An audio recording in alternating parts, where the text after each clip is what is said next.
Hello music listeners, underground enthusiasts, and 1997 Honda Civic owners. It is time for the weekly tracks list. If you've been watching the channel for a bit, then hey, you know what's about to happen. If you're new to the channel, well hey, thanks for being here. Don't worry, you'll catch on. Let's begin. We're starting the week off with a Kai's track, Bound with Skele and Heylog. I said heylog for a long time. I've learned recently that that is incorrect. This track has got a bit of a powerhouse triple threat lineup, as I'm sure some of you would agree. I believe that all of these artists are pretty essential listens for their respective genres, and putting them all together on a track feels like a pretty powerful sound. You know, Kai's chorus on this explodes with such an immense amount of energy. You know, it feels massive, and Kai's vocals sound amazing on it. They're gritty and saturated to match the instrumental, with some heavy lower layers going on that I think sound really cool in the mix. And the transition into Skele's verse is incredibly satisfying, and Skele does a good job at making his ghostly and roomy vocals match the otherwise abrasive instrumental. He does what he does best, but recontextualize it for this sound, and hey, it's really cool. This kind of sonic environment isn't Skele's typical atmosphere, but he adapts really well. I love this verse, the writing and performance is fantastic, and I appreciate that the transitions between verses kind of have this pleasant, plucky folk guitar. It almost acts as a bit of a reset before returning to the sonic and emotional intensity that the track otherwise provides. Heylog's verse on this is killer as well, delivering some really good melodies while also providing some super strained and intense vocals as well that match the energy that Kai's brings. Everyone on this track does a great job on writing and performance. It already feels like a classic in terms of sound for this genre, for this scene, and in a way, the personal writing subverts its nature and kind of becomes anthemic in a way. This track is killer. I love it.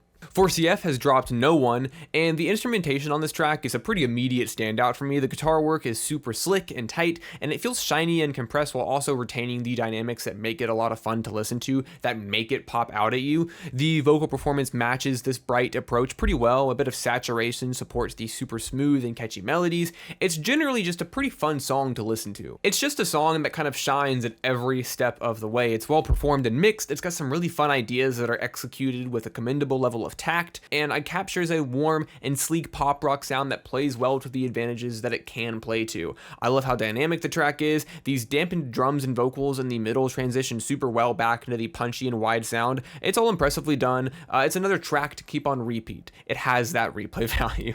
MKULTRA has dropped Bug featuring Bruhmangod, and MKULTRA has always been an artist that has interested me and is one that I've definitely taken the time to dive into in terms of his extended discography, and comparing projects like Green Guy, Meat Man, and Theater of Cruelty, and as well as the Milkman Project and other older stuff, it shows a pretty stark contrast between his eclectic influences. So as a result, to some extent, I'm really not sure what direction MKULTRA is going to be going with on any given song that is coming up to be released. And on I'm a Bug, he creates this wavy ambience under stuttering and sci-fi sounding percussion that all comes together to make this robust weirdness that translates pretty well into music. His wry, tongue-in-cheek delivery in the beginning of the track is something that I'm familiar with and I enjoy a lot. I think it's fun. I think it's a little goofy. It's a little playful, but also to some extent almost unsettling, depending on whatever topics and themes that he's addressing in this track. And his harsher shouted vocals sound good, as always. He raps about being the king of rats while interpolating Snoop Dogg. It's kind of nuts. I enjoy the writing for sure, but I do keep going back to how this instrumental sounds. It's one of my recent favorites of his that he has done in the past year or so. And BMG does a great job of matching this weird, whimsical energy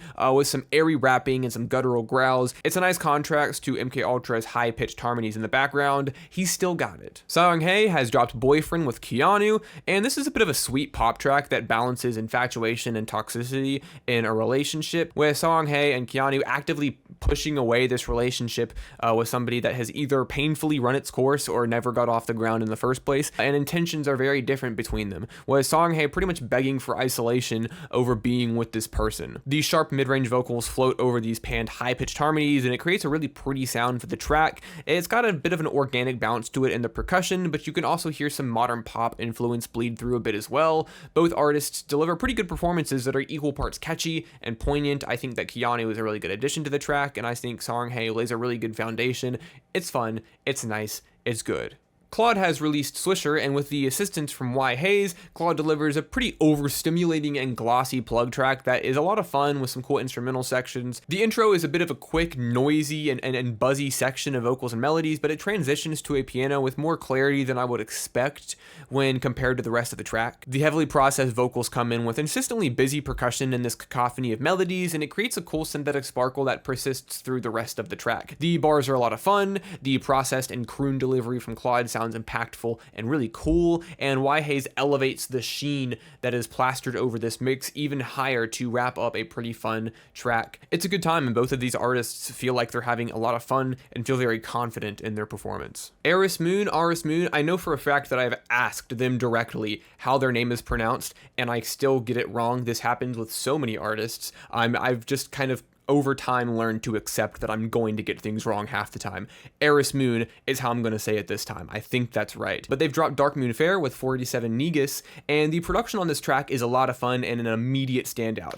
It has piercing and eerie synths in the background, it has this pulsing synth bass line that is very upfront, and has this audio snippet of Boo from Mario, and that really seals the deal for me. It's super atmospheric and almost oppressive in its moodiness, and Aras Moon reflects this dynamic, delivering vivid lyrics with equally eerie and airy vocals to match the instrumental, to match the production. The synthwave influence feels retro and futuristic at the same time, whatever the fuck that means, and the overwhelmingly distorted bass on the hook really does tie everything together with this big burst of energy. And Aras Moon's vocals retain that airy clarity to them while this bass is just booming over everything, so it creates a very stark contrast that sounds really cool. And 47 negus switches the pace drastically with a sharp and contrastingly fast-paced rap verse that gracefully tumbles across ambient beeps and melodies. It is an addition to the track that I think provides a lot and recontextualizes the themes and sounds of the track. I love how they sound on this verse. I love the confidence and the pace at which these lyrics and bars are being delivered. Both of these artists sound great together and provide pretty compelling performances that when put together are elevated even higher.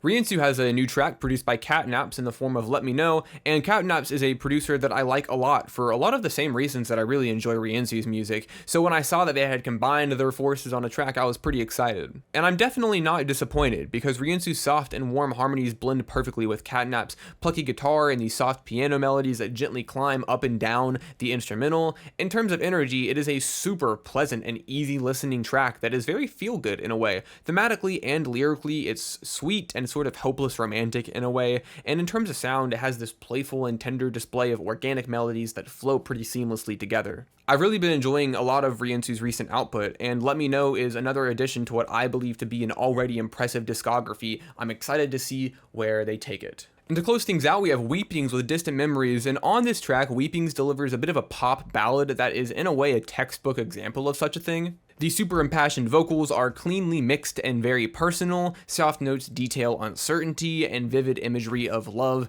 and loss. On a technical level, it's really well made, and everything seems pretty meticulously fine-tuned to achieve the glossy and clean pop sound, and Weepings feels super comfortable on it, blending in smoothly with the subdued percussion and the roomy chords that feel very far away in a damping background, much different than the clear and clean vocals that Weepings is delivering, and this all sort of accentuates every note of Weepings singing and of their lyrics. It's a pretty consistent pastel track. It's very soft, never really breaking away from the heartfelt glassiness even in its busiest moments. It's well performed and it's well written. What more could I ask for? That's going to do it for this week's track roundup, weekly tracks list, weekly songs list. I've called it a lot of things. I don't really have a lot of consistency with my titles. Let me know what you guys thought of any of the songs on this list, if you listened to them, and if you haven't listened to them, go listen to them, come back, give me your thoughts, and I'll tell you if you're right or wrong. Catch me in the next video where I stare into the void and it stares back. Bye.